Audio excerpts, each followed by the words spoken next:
sangat jelas. Pertama, tusukan bambu.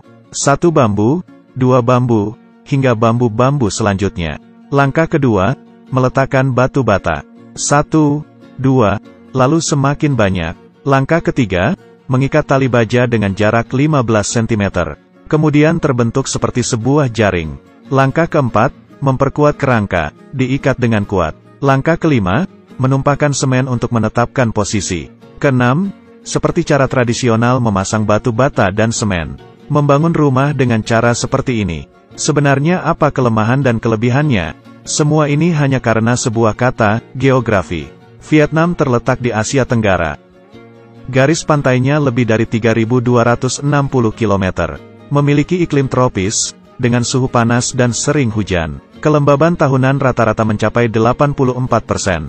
Karena itu saat membangun rumah, menggali perlahan, bawahnya sudah penuh dengan air. Situasi ini sangat mudah untuk mengebor sumur. Tapi untuk membangun rumah sangatlah susah. Tanah sangat halus. Bagaimana cara memasang beton? Kebetulan di awal-awal tahun, ada cara serupa untuk membangun rumah di negara Cina, terutama di Guangdong dan Guangxi. Dekat dengan garis pantai, maka tanahnya akan lebih lembut dan berair. Kebijaksanaan para pendahulu tidak terbatas. Mereka juga sudah menyadari, pondasi dapat dipadatkan dengan tumpukan kayu. Cara pembangunan yang cocok untuk penduduk desa. Jangan menggunakan bambu, tapi gunakan kayu pinus. Kenapa sampai di Asia Tenggara kayu pinus berubah menjadi bambu?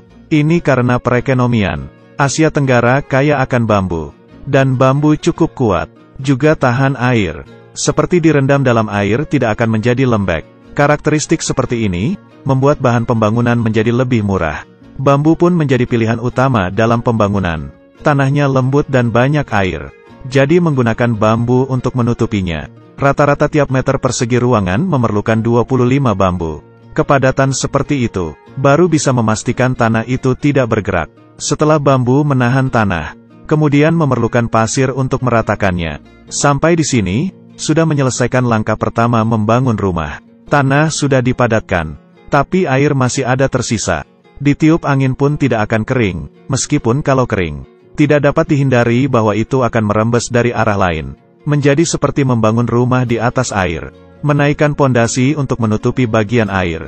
Sebenarnya batu bata juga tidak perlu terlalu rapi. Karena tujuannya adalah untuk membentuk kerangkanya.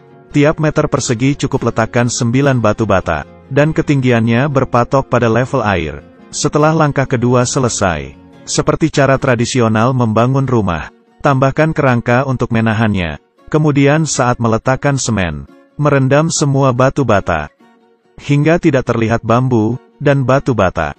Ini semua sering ditemui bila membangun rumah sendiri. Ketebalannya juga tidak tebal.